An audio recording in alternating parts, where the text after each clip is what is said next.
Muy buenas noches, que el Señor los colme de bendiciones, a ustedes bienvenidas, que el Señor les dé aquello que necesitan, más allá de lo que de pronto puedan buscar, lo que el Señor tenga a bien darles a ustedes.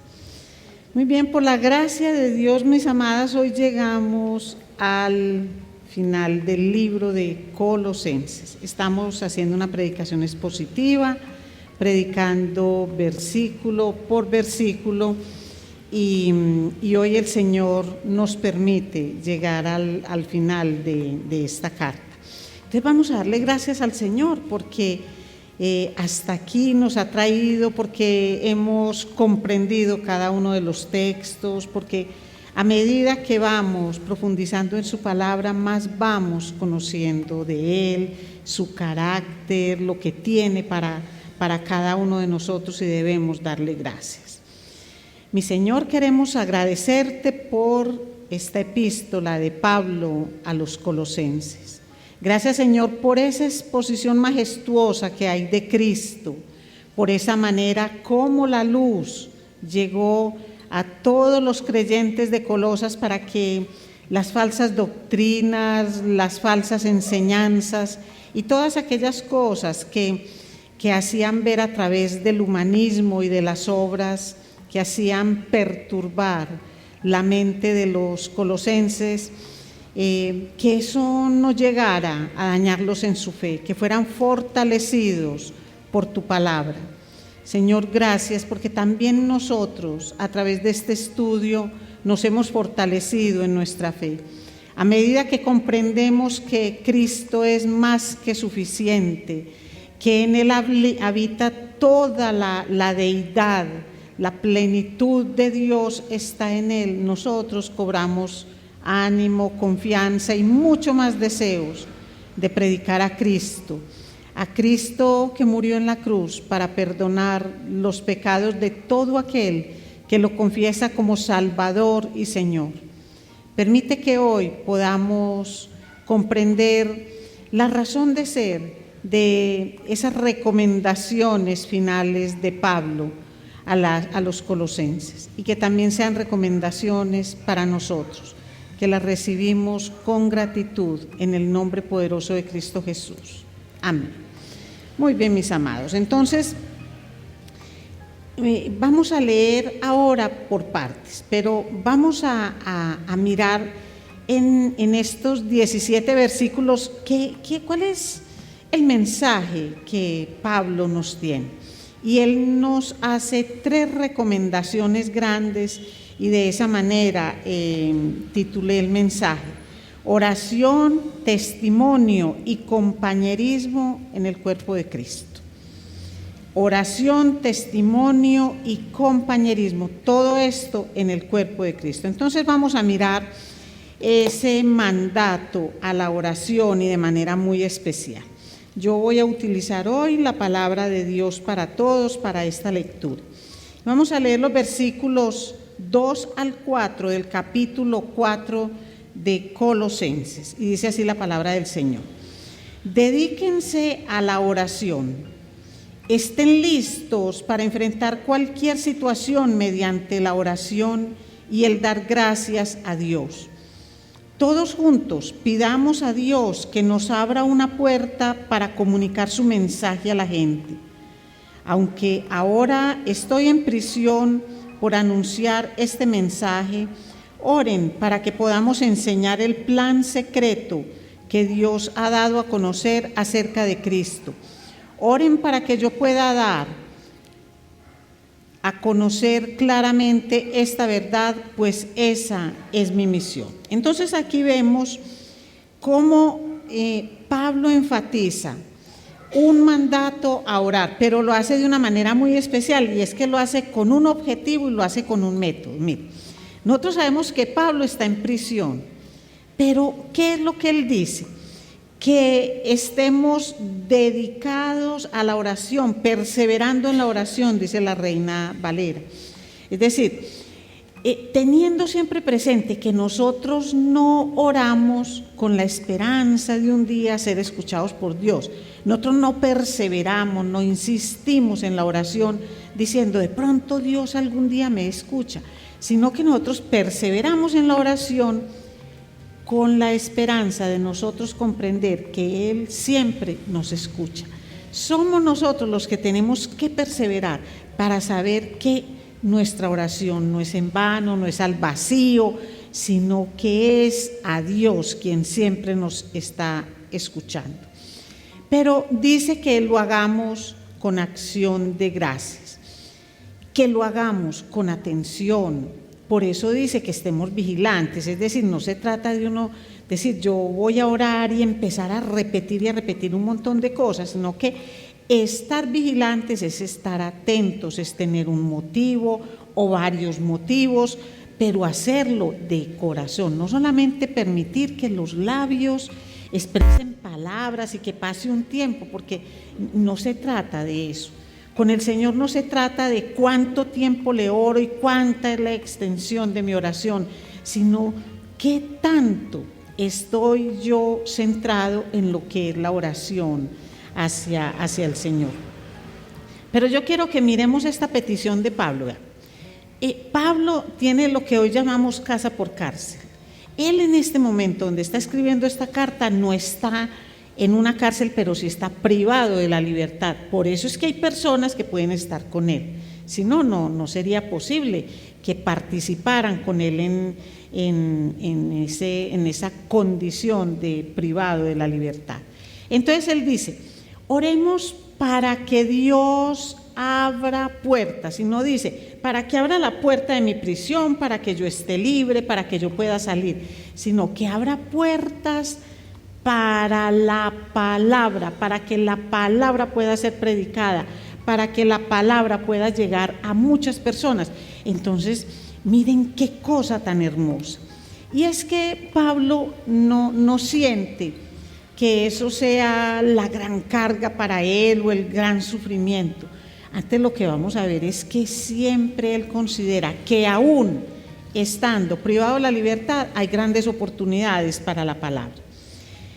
Voy a leer 2 versículos donde él habla de lo que significa abrir puertas para la fe o para el evangelio, porque es que esto de abrir puertas tristemente se ha malinterpretado de múltiples maneras, y sobre todo en lo que tiene que ver con el evangelio de la prosperidad. Señor, ábreme puertas para el negocio, para todo eso. Eso no son peticiones malas, en el sentido de yo pedir para mí algo que me beneficie en mi trabajo, en mi estudio, en mis relaciones personales, en tener un hijo, por ejemplo, en cosas de esas.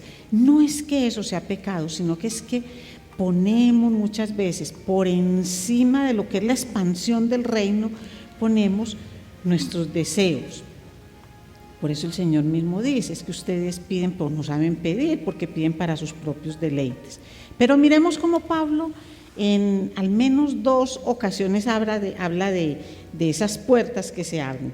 En Hechos 14:27 dice, y lo dice pues Lucas, dice, ellos relataron cuán grandes cosas había hecho Dios con ellos y cómo les había abierto puerta a los gentiles, la puerta de la fe. Es decir, Dios abrió puertas para que otras personas entraran al evangelio, y al abrir esa puerta lo que recibieron fue la fe. En 1 Corintios 16 dice, está Pablo ahí explicando como todo lo que es su itinerario, y dice, me quedaré en Éfeso hasta Pentecostés, porque se me ha abierto puerta grande para una obra eficaz, y muchos son los adversarios. Entonces mire, que está hablando de una puerta para el evangelio, aunque reconoce que hay muchos enemigos. Entonces, de la misma manera, pide en oración que sean abiertas puertas para llevar el evangelio, que sean abiertas puertas para que muchas personas puedan escuchar. Entonces, cuando hablamos de puertas, pues para el Evangelio hablamos de todas las circunstancias que pueden contribuir a que las personas escuchen el Evangelio. Ahora, que lo escuchen, que es el sembrar la semilla, pero también que esa semilla germine en las personas. Entonces, es para lo que nosotros debemos orar. Nosotros tuvimos el domingo anterior una campaña de evangelismo. Yo no sé, mis amados, cuántos de ustedes oraron para que el Señor abriera puertas para el Evangelio. Porque a veces nos concentramos de pronto en lo que las personas que yo puedo traer. Entonces me concentro en mis capacidades, en mi poder de convocatoria, cuando lo que debemos hacer es pedirle al Señor que abra puertas. Y lo que vamos a ver aquí es que siempre hay posibilidades, siempre. Por eso dice Pablo que debemos redimir bien el tiempo, aprovecharlo bien, aprovechar todas esas oportunidades. Él lo hizo en la cárcel. ¿Qué oportunidad más adversa puede existir que estar privado de la libertad? Y ninguno de nosotros lo está. De pronto estamos privados de muchas cosas, privados de un verdadero deseo de evangelizar, privados de la voluntad de hablarle a otros, privados de otras cosas, pero no privados de la libertad como estaba él. Y sin embargo, él, en esas circunstancias, llevaba el Evangelio, como lo vamos a ver en el desarrollo de esta reunión. ¿Qué pedía Pablo también? Pablo lo que pedía era que oraran por él. Y cuando Pablo dice, no solamente oren ustedes y con acción de gracias, sino que oren por mí, por los misioneros, uno diría, pero Pablo, el gran Pablo pidiendo que oren por él para que el Señor le dé palabra, para que el Señor le permita revelarle a otros el misterio de Cristo. Y entonces uno diría, pero si él no necesita, ¿cómo que no necesita? Lo que él está diciendo es, miren, si el Evangelio, si la expansión del Evangelio ha sido fructífera a través de mí, de mi ser, de mis labios, de mis enseñanzas, no es por mí, sino que es el poder de Dios. Y ese poder de Dios se engrandece, se magnifica, digamos, se potencia cuando los creyentes oran por quien va a llevar la palabra. Cuando los creyentes oran, en este caso por Pablo, para que se abran puertas y para que el Señor permita que él diga lo que debe decir en el momento en que lo debe decir a las personas que lo debe decir, eso es lo que él está pidiendo. Intercedan por mí. No se queden tan tranquilos pidiendo nada más por ustedes, pidan por mí, por los misioneros, para que pueda expandirse la obra. Entonces, orar teniendo en cuenta que se debe orar perseverando, atentos a las oraciones y con acción de gracias. Miren qué fácil. Perseverando, con atención y con acción de gracias. Pero teniendo claro un objetivo. ¿Y cuál es el objetivo? El objetivo es que el mensaje pueda llegar de una forma muy poderosa a aquellos que todavía no comprenden la palabra, a aquellos que no tienen nuestra misma fe.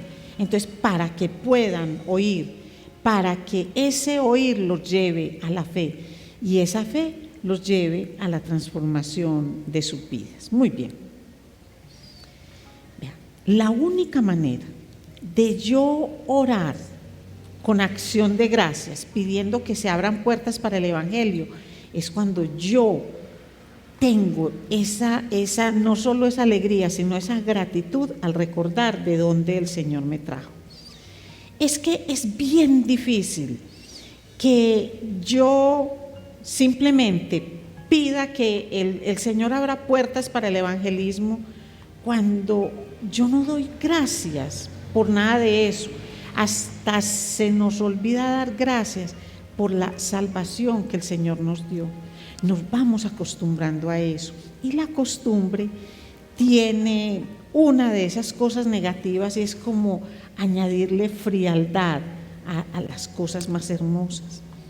Lo vemos en las relaciones, lo vemos muchas veces en los matrimonios, en una relación laboral, inclusive con amigos, en muchas circunstancias. Entonces, es siempre tener esa capacidad de gratitud y estar atentos es lo que nos permite esto. Muy bien. Pero luego de pedir que oremos, o más bien de mandar, porque dice, dedíquense a la oración. Él no dice, ay, si quieren pueden orar, no, dedíquense a la oración, háganlo. Entonces, dice en los versículos 5 y 6, dicen, bueno, entonces ahora vamos a mirar cómo es este impacto del testimonio. Ya ustedes han conocido quién es Cristo. Pero una cosa que tienen que hacer es orar y dar un testimonio. ¿Y de qué manera? Miren, versículos 5 y 6. Compórtense con sabiduría ante los que no tienen fe, utilizando su tiempo de la mejor manera posible. Sean amigables e inteligentes al hablar. Así tendrán una buena respuesta para cada pregunta que les hagan. O como lo dice la Reina Valera, dice, andad sabiamente para con los de afuera. Ustedes saben que los de adentro, entonces somos estos acá, ¿cierto? Que a veces hay gente que piensa que esto es un club, que sabemos que nada más distante de eso, porque preferencias no hay. Entonces dice, andad sabiamente para con los de afuera, redimiendo el tiempo. Sea vuestra palabra siempre con gracia, sazonada con sal, para que sepáis cómo debéis responder a cada uno. Muy bien. Lo que estos versículos están mostrando es cómo se supone que un creyente se relacione con un no creyente. ¿De qué manera se debe relacionar un creyente con un no creyente? Y aquí lo que Pablo tiene en mente es que nosotros logremos el bien a través de esas relaciones con personas que no tienen nuestra fe. Por eso dice que aprovechemos al máximo el tiempo o redimiendo el tiempo. ¿Qué significa redimir el tiempo? Comprar oportunidades, eso es redimir. Como cuando yo redimo unos puntos, yo tengo unos punticos por ahí en cualquiera de esos almacenes y redimir es cambiar esos punticos por un producto. Aquí de lo que se trata al redimir el tiempo es comprar las oportunidades que se te presentan. ¿Y oportunidades para qué? Para llevar la palabra, el evangelio a los que no tienen nuestra misma fe. Generalmente la gente tiene fe, lo que pasa es que no tenemos fe. A veces tienen fe en cosas o en personas o una fe con una distorsión. Entonces no se trata de que estas personas nunca hayan oído hablar de Dios, de Jesús, que nunca hayan asistido a una iglesia, sino que es cómo le llegamos a esas personas que pueden tener una fe difusa para que lo vean con la claridad que nosotros lo vemos. Pero, mis amados, es indispensable que primero nosotros tengamos esa claridad, porque yo no puedo pretender llevarle la palabra, llevarle el evangelio a alguien para que crea, para que disipe dudas, para que vaya en contra de las filosofías del mundo, si yo no tengo absoluta claridad y convicción. Lo único que yo haría sería confundir y llevarle a personas cosas que son como difusas. Entonces, mire tan lindo cómo podemos aprovechar las oportunidades, es decir, cómo redimimos el tiempo. ¿Qué es eso, pues? De yo acercarme a las personas y redimir ese tiempo, aprovechar bien ese tiempo. Lo primero es que debemos tener un comportamiento sabio. Miren, compórtense con sabiduría, compórtense con sabiduría. No es lleguen a descrestar con palabras rebuscadas y con bibliazos y tengan, no, compórtense con sabiduría. Es decir, ¿cómo hacemos para hacerle llegar a las personas el conocimiento de lo que es la gloria de Dios? ¿Cómo le transmito yo a una persona lo que es la gloria de Dios? Lo debo hacer con consideración, con tacto, con creatividad. Por eso dice, compórtense con sabiduría. Es decir, tengan una percepción del momento oportuno para decir lo que tienen que decir. Eso es para entender lo que la gente realmente necesita.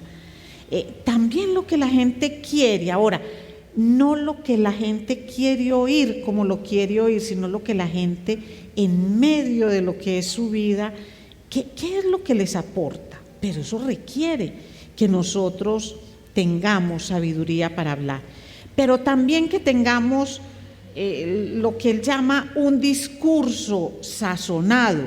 Dice, sean siempre amables e inteligentes al hablar. Es decir, utilicen bien el tiempo, utilicen bien las maneras, que lo que nosotros digamos sobre Cristo y sobre la vida cristiana se vuelva apetitoso para la persona. Por eso dice, esas palabras sean sazonadas con sal. Ahora, nosotros sabemos que Dios dice que nosotros somos sal y luz. Y cuando habla que somos sal, no nos vamos a las minas de sal, a todo esto, sino a esa capacidad y responsabilidad. No empatemos las palabras, digámoslo al contrario, a esa responsabilidad y capacidad que Dios nos da de corregir, de frenar la corrupción de la maldad y del pecado en el mundo. Eso es, y de eso debemos nosotros sazonar el discurso. Mire, ¿qué debemos nosotros hacer? Mostrar gozo, pero no llegar arrastrando un pasado que parece que todavía llegáramos con la carga de la culpa. Ahora, recordemos que lo que transforma es la palabra del Señor. Yo puedo empezar por un testimonio y puedo mostrar gozo al hablar de lo que era mi vida antes y lo que es mi vida ahora, pero no mostrando un testimonio desgarrador, aterrador. Es que a veces es como una competencia por quién era el más malo para que se vea ahora el mejor. No, es mostrar lo grande que es Él, que aún a una persona con mi trasfondo ha amado y ha transformado. Entonces, ¿de qué manera lo muestro? Y lo muestro con gozo y muestro lo grande que es Él. Entonces, ese es el desafío que tenemos. Pero mire la tercera parte de esto. Así tendrán una buena respuesta para cada pregunta que les hagan. Entonces, ¿qué significa esto? Que nosotros debemos llevar ese discurso sazonado a cada persona. Cada persona es un mundo y cada persona tiene una necesidad. Y cada persona se puede hacer no sé cuántas preguntas, tener cuántos interrogantes acerca de una misma circunstancia, de un mismo hecho, de algo relacionado con Dios. Entonces, no pretender que vamos a hablar y una multitud al mismo tiempo va a comprender lo mismo. Por eso es que cuando nosotros le pedimos al Señor que nos abra puertas, entonces que el Señor nos dé esa sabiduría que la da el contacto con la palabra, esa humildad que la da el yo recibir para dar, no solamente para engordarme espiritualmente, sino para entregar a otros con amor, porque esa verdaderamente es la manifestación del amor, pero hacerlo, mis amados, de acuerdo a las necesidades, a las percepciones de cada persona. Entonces, tengamos amor y mucha paciencia, llevemos el evangelio persona a persona. Llegará el momento en que el Señor de pronto nos dé, digamos, un grupo grande de personas y que muchos lleguen al Señor. Pero si nos da uno, con ese uno vamos a trabajar y hacer la obra para agrandar el reino de los cielos. Eso es lo que debemos hacer, andando sabiamente para con los de afuera, con los que no tienen fe como yo la tengo. Si Dios me perdona que le añada algo a la palabra. Decir, sí, no excluyendo a las personas ni tipificándolas de una vez, sino respetando la individualidad y a esa persona llevarle el evangelio. Así que vivir sabiamente, mostrar sabiamente la palabra a otros, eso, mis amados, eso es todo un arte, es todo un arte.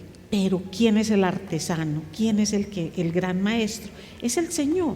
Así que no pensemos que yo tengo que ir a una escuela, al seminario para aprender ese arte, sino que yo debo tener la humildad para decirle, Señor, yo reconozco y recuerdo de qué manera llegaste a mi vida. Señor, llevabas mucho tiempo buscándome de una manera y otra, enviando siervos. Y en este punto de mi vida, Señor, yo te recibí. Y te doy gracias, Señor, y me siento agradecida y gozosa por eso. Señor, ábreme puertas para que otras personas, en medio de sus propias circunstancias, abran su corazón para ti. Eso es lo que tienen que hacer. Entonces, eso el Señor dice que a través de Pablo, que eso lo podemos hacer a través del imán de las palabras, y que son unas palabras con sabor a corazón, porque no dice la misma palabra que de la abundancia del corazón habla la boca. Entonces, lo que le hablamos a la gente no debe ser como un gustico de lo que nosotros tenemos guardadito aquí en el corazón. Entonces, mucho cuidado, mis amados, porque si lo que tenemos es soberbia o prepotencia, eso puede ser lo que las personas perciban. Y bastantes fábulas se tejen con respecto a los cristianos, como para que nosotros, al momento de acercarnos a una persona, efectivamente les mostremos que muchos tienen razón con esas fábulas y esas cosas. Entonces, vamos a mostrarles el evangelio como realmente es. Y miren, destaca Pablo en los versículos finales, que tocaría hacer toda una predicación completa con esto, y vamos a leer cómo Pablo destaca lo que es el compañerismo. Entonces miren lo que vamos a encontrar aquí en resumen de lo que está diciendo Pablo. Él muestra a Cristo, es lo primero que él hace, capítulo 1 y 2. Capítulos 3 y 4, él muestra cómo a la práctica se lleva ese conocimiento que tenemos de Cristo. En el capítulo 3, ¿cómo lo llevo? En mis relaciones familiares, esposos, con los hijos. ¿Cómo lo llevo en las relaciones laborales? ¿De qué manera llevo yo eso? Pero luego él lo que muestra aquí es que teniendo todo ese Cristo, ese conocimiento de Cristo, entonces, ¿cómo todo esto se centra en la oración, en el testimonio? Ya vemos que no solo para con los de adentro, sino también con los de afuera, y en el compañerismo. Y Pablo lo que dice es, yo necesito de sus oraciones. Yo necesito pedirle siempre al Señor que me abra puertas para el evangelio, que sazone ese mensaje que yo voy a llevar a las personas. Pero quiero reconocer, necesito reconocer que no lo puedo hacer solo, así como ustedes los de Colosas y así como nosotros los de la Confra o todos aquellos que decidan escuchar el mensaje del Señor y llevarlo a otros, para que recordemos que no estamos solos, que no podemos, que no debemos estar solos, sino que necesitamos compañeros, bastones, ayudas, quienes nos empujen, quienes nos consuelan. Entonces mire cómo lo dice él. A partir del versículo 7. Nuestro estimado hermano Tíquico, fiel ayudante y siervo del Señor, junto conmigo, les dará noticias mías. Lo envío porque quiero que ustedes sepan cómo estamos y para que Él los anime. Envío a Tíquico con Onésimo, fiel y estimado hermano en Cristo, que es uno de los suyos. Recordemos que Onésimo él fue un esclavo que se voló y defraudó a su amo. Sin embargo, él recibió ahí en la cárcel, recibió el mensaje del Señor. Por eso les hablaba ahora de las posibilidades que son infinitas, aún estando en la cárcel. Aristarco, mi compañero aquí en la cárcel, les manda saludos, al igual que Marcos, el primo de Bernabé. Ya les di instrucciones acerca de Marcos, de recibirlo muy bien si alguna vez va a visitarlos. Jesús, a quien llaman el justo, también les manda saludos. Ellos son los únicos judíos creyentes que han trabajado conmigo por el reino de Dios y han sido un gran consuelo para mí. También los saluda Epafras, quien es siervo de Jesucristo y uno de ustedes. Él siempre ora y pide que se mantengan fuertes, que lleguen a ser maduros y que entiendan completamente lo que Dios quiere que hagan. Puedo decirles que Epafras ha trabajado duro por ustedes y por todos los de la Odisea y de Hierápolis. Lucas, el médico tan estimado, y Demas los saludan. Y vamos a mirar así como rápido. Miren a Tíquico, vean. Lo ideal con esto sería que nosotros entendiéramos que solos no hemos tenido este caminar cristiano. Siempre a nuestro lado han existido o existirán personas como estas. Todos nosotros somos llamados a evangelizar. Que lo hagamos o no es un asunto de la responsabilidad de cada uno de nosotros para con el mandato del Señor. Esto no se refiere solamente a una persona que se pare aquí y predique a otros, sino a cada uno de los creyentes cuando en su caminar cristiano decide aceptar ese llamado a la gran comisión y va y le habla a otro. Todos nosotros somos o tenemos personas como las que aquí describe Pablo. Entonces, del primero que habla es de Tíquico. ¿Y qué es lo que dice de él? Que es un compañero de confianza. Miren, es tan dado al servicio Tíquico que Pablo en otras cartas lo muestra como el reemplazo de Tito o de Timoteo en sus labores pastorales. Y aquí lo que dice es: vea, todo lo que quieran saber de mí se lo preguntan a Tíquico. Es decir, él es el hombre fiel, él es el hombre de confianza. Entonces, lo describe, en la Reina Valera lo describe como muy amado. Y la verdad es que nosotros tenemos que reconocer que en nuestro caminar hay personas muy amadas. Yo cuando leía y releía esto, yo le daba gracias infinitas al Señor por los Tíquicos que ha colocado en mi camino en estos casi 20 años de estar predicando la palabra del Señor. Sin ellos yo no podría hacerlo, no podría tener unas vacaciones, porque entonces nadie estaría ahí pendiente para llevar la palabra, para consolarme, para alentarme en el caminar. Y yo sé que así todos y cada uno de ustedes. Miren, Onésimo, ya vimos que podemos hablar de que él antes era una persona inútil para el reino.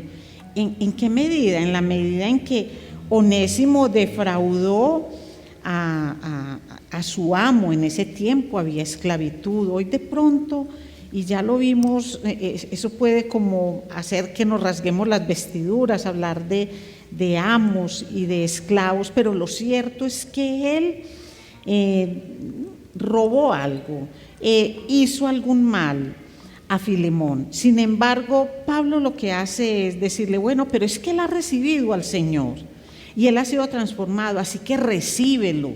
Por eso escribe la carta a Filemón, recíbelo, porque ahora él es útil en el reino del Señor. Es más, y si algo te debe, yo te lo pago.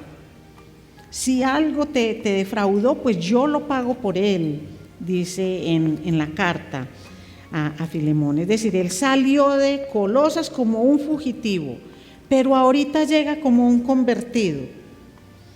De pronto en el camino de usted no han encontrado algún Onésimo. O tenemos que darle mucho crédito a las palabras de Martín Lutero cuando dice que todos nosotros somos onésimos de Dios. Porque la verdad es que nosotros eso es lo que hemos hecho con respecto al Señor.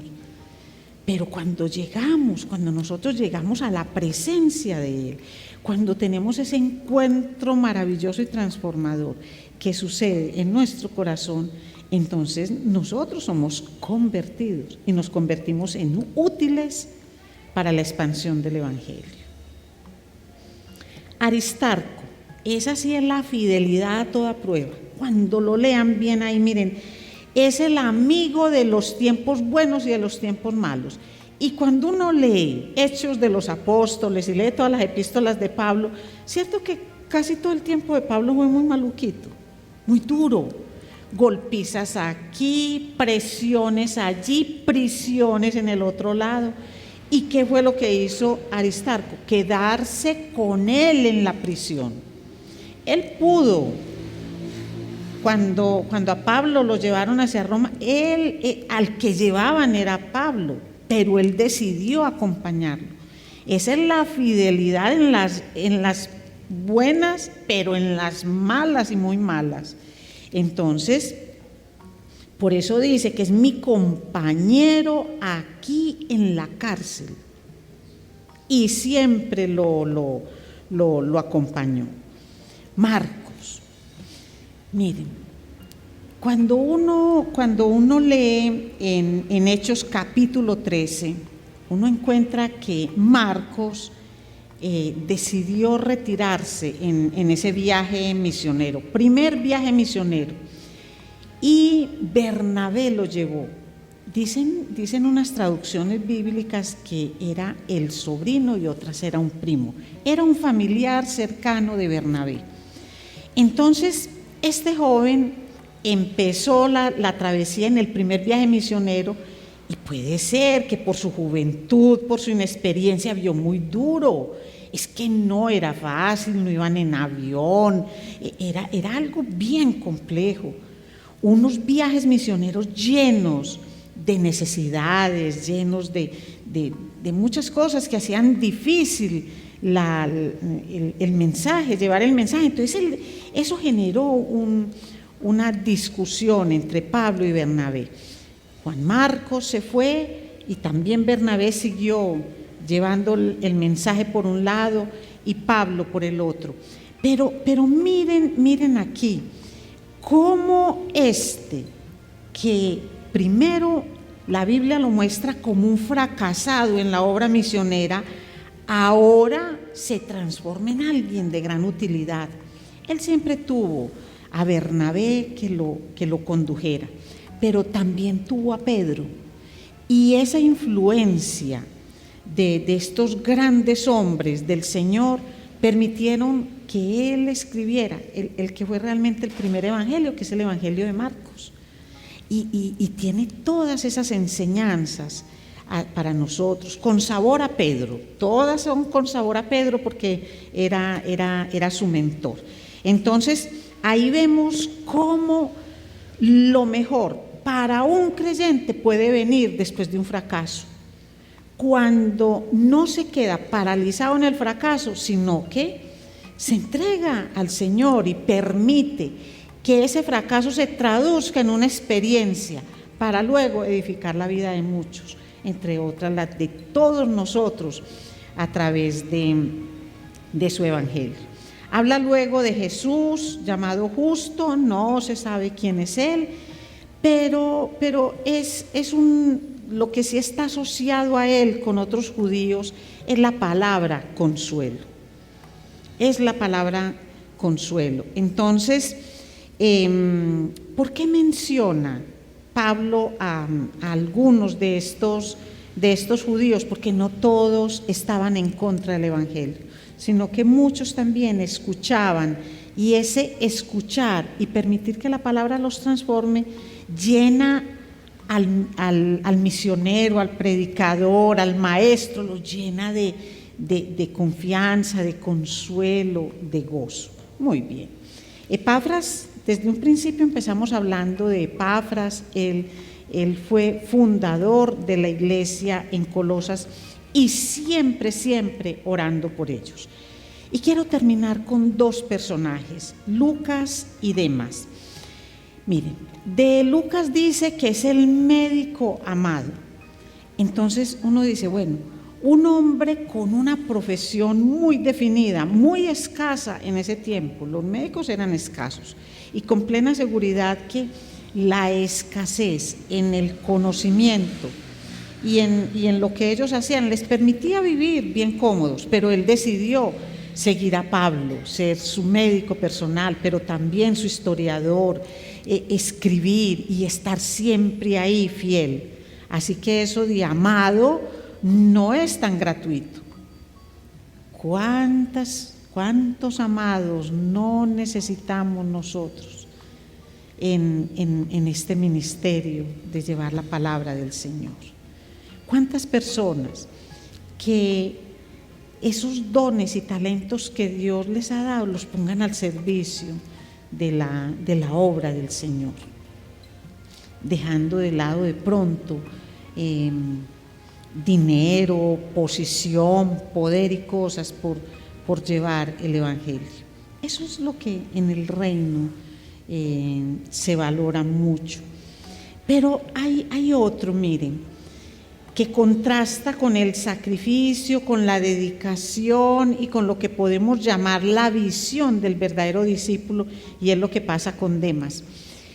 Aquí en Colosenses Pablo solamente dice y Demas, no dice más nada, pero cuando nosotros leemos en 2 de Timoteo 4, Pablo dice como cuando uno lee eso, uno siente como la tristeza, la nostalgia del maestro, del predicador, del pastor, cuando dice a Timoteo, le dice: procura venir pronto a verme, porque Demas me ha desamparado amando a este mundo, y se ha ido a Tesalónica. Cuando Pablo lo incluye en la carta a los colosenses, Demas debía haber sido un hombre que en ese momento estaba dedicado, ayudando a la expansión del evangelio. Pero si él no le da ningún atributo, cuando ustedes lean completico todo eso, algún motivo tiene que haber tenido él. Entonces puede haber incluido su nombre como reconocimiento a que él estaba ahí. Pero algo tiene que haber visto en la actitud de Demas para no decir que era el amado, el que le ayudaba, el que llevaba la palabra. No, solamente dice el nombre. Y se confirma en un tiempo posterior, que es en 2 de Timoteo, que Demas dejó de amar la predicación de la palabra, dejó de amar el reino de los cielos para amar el reino del mundo. Y eso es triste. Si alguna cosa quiebra el corazón de un pastor, es cuando una de sus ovejas deja el redil para irse al mundo. Cuando deja ese cuidado y esa protección para irse al mundo. Así, mis amados, que esto tiene mucho de reflexión y es una invitación para que nosotros pensemos en todos nuestros compañeros de camino. Yo no sé cuántos años en el Evangelio tenga cada uno de ustedes. Para muchos puede sobrepasar los 40 o más años de estar en los caminos del Señor. Hay quienes pueden tener en este momento y que estén no presentes, pero estén escuchando y puedan tener 80 años o más de vida y desde muy pequeñitos estar en los caminos del Señor. ¿Cuántas personas con estas características han estado en su camino? Personas que los han apoyado o personas que los han desalentado, personas que los han motivado a construir el reino o que les han generado tanto dolor que les puedan causar como digamos, unos momentos de estar como estáticos, quietos en esa labor. ¿Qué nos toca a nosotros hacer, mis amados? Como Pablo, pedir oración por cada uno, pedir oración por él. En este momento pedir oración por los pastores, por los siervos del Señor. Pedir que se abran puertas para la palabra, que el Señor nos permita a todos llevar esa palabra sazonada a través de un comportamiento y de una manifestación de la sabiduría, pero tener siempre presente esos compañeros en este caminar cristiano y compartir los unos con los otros, recibir enseñanzas de otros. Qué bendición cuando viene otro pastor a enseñar. Qué bendición cuando en Damas una persona diferente abre sus labios y a través de su testimonio y sus enseñanzas edifica nuestras vidas, en las vigilias, en los ayunos, en todas las reuniones que tenemos en la iglesia. Entonces, esta es la invitación de Pablo a la gente de Colosas. Finalmente les dice, vamos a orar, a dar testimonio, pero recordemos que no estamos solos. Y vamos a agradecer y a bendecir por todos los que han invertido en nosotros, pero que nosotros también podamos invertir en otros. Mi Señor, y gracias te damos, Padre, por esta carta maravillosa. Permite, Señor, que no sea una más, sino que se quede fija en cada uno de nosotros y que la podamos releer. Es tan pequeñita, Señor, pero con un contenido tan grande, Señor, que necesitaríamos el resto de nuestra vida, no solo para comprenderla, sino para ponerla en práctica. Gracias te damos, mi Señor, en el nombre poderoso de Cristo Jesús. Amén.